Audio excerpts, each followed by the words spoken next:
इतनी बड़ी संख्या में माननीय कामेश्वर सिंह जी बता रहे थे 400-500 विशेष रूप से मातृशक्ति महिला जो हमारी शक्ति है हमारी पंचायतों में और निकायों में वो लोग बहुत बड़ी संख्या में थे। जैसा माननीय राष्ट्रीय अध्यक्ष जी ने और तमाम भारतीय जनता पार्टी का जो नेतृत्व है और कार्यकर्ता है संगठन है उन लोगों ने आपके मऊ के एक छोटे से गांव से आने वाले बेटे को जो सम्मान दिया है उसमें आपका भी बहुत बड़ा आशीर्वाद उसका है और इसलिए मैं आप सबके चरणों में बार बार प्रणाम करता हूं, बार बार नमन करता हूं और आपसे आगे के लिए भी फिर से मैं अपने दायित्वों का अच्छे से निर्वाह कर सकूं, मैं अपना काम अच्छे से कर सकूं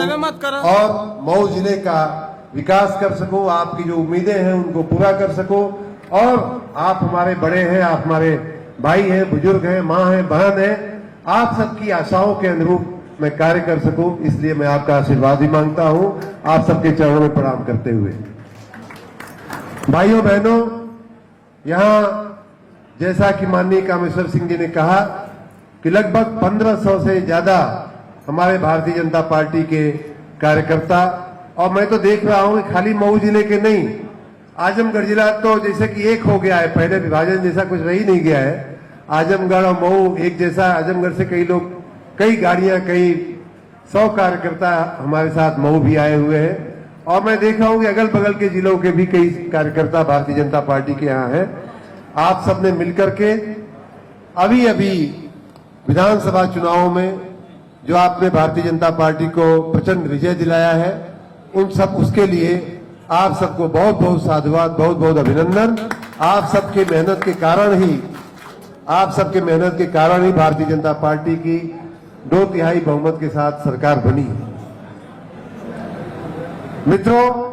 मैं जब माननीय रामविलास जी को शायद याद होगा, वो भी एक कार्यक्रम में थे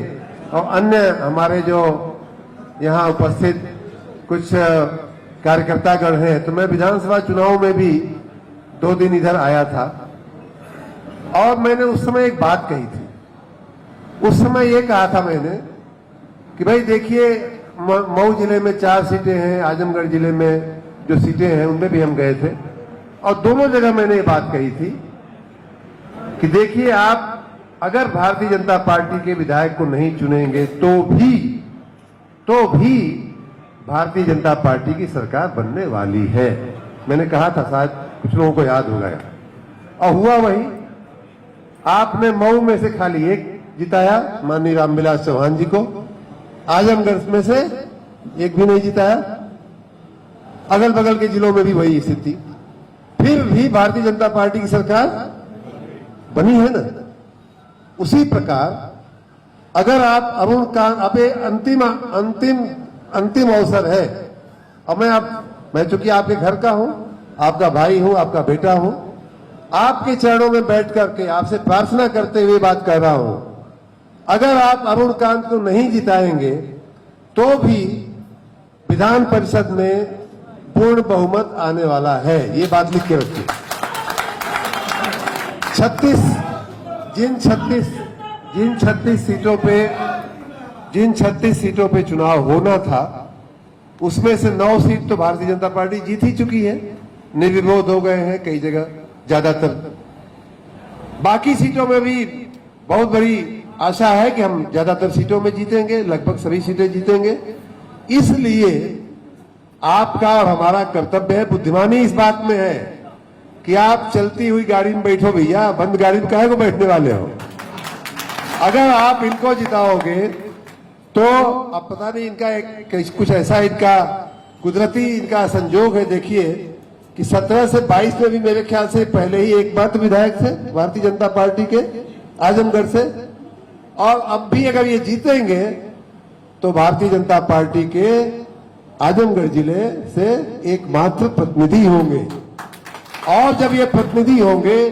भारतीय जनता पार्टी की सरकार होगी,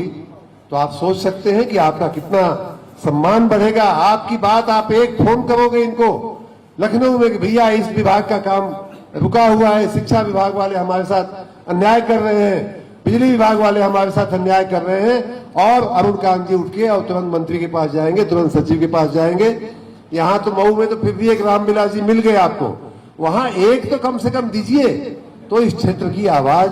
मऊ और आजमगढ़ की आवाज राजधानी में पहुंचनी चाहिए। देखिए, कई बार मैं पहले भी ये बात कह चुका था, आज माननीय अरुण जी उस बात की तरफ इशारा भी कर रहे थे, मैं उसमें बहुत डिटेल में नहीं जाऊंगा, लेकिन कई बार हम लोग तुरंत के स्वार्थ में पड़ जाते हैं, तुरंत की बातों में आ जाते हैं, कहीं जाति का मतलब वो हो जाता है तो कहीं अन्य किसी स्वार्थ में हम पड़ जाते हैं। लेकिन आपके सामने, आपके और हमारे सामने चुनौती ये है कि आप आज एक हफ्ते का फायदा देखोगे कि आने वाले 5 साल का फायदा देखोगे। बोलिए, फायदे में क्या है?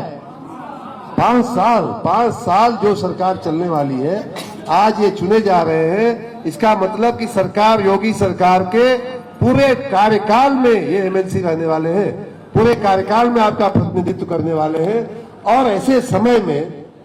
जबकि डबल इंजन की सरकार चल रही है पूरे देश में और पूरे राज्य के समेत, जब डबल इंजन की सरकार चल रही है, चलने वाली है अगले 5 साल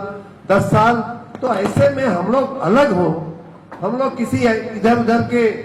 व्यक्ति को दे करके अपने मताधिकार का एक तरह से नुकसान करें, जाया करें उसको, ये हमारे आपके लिए कोई फायदे का सौदा नहीं है मित्रों। इसलिए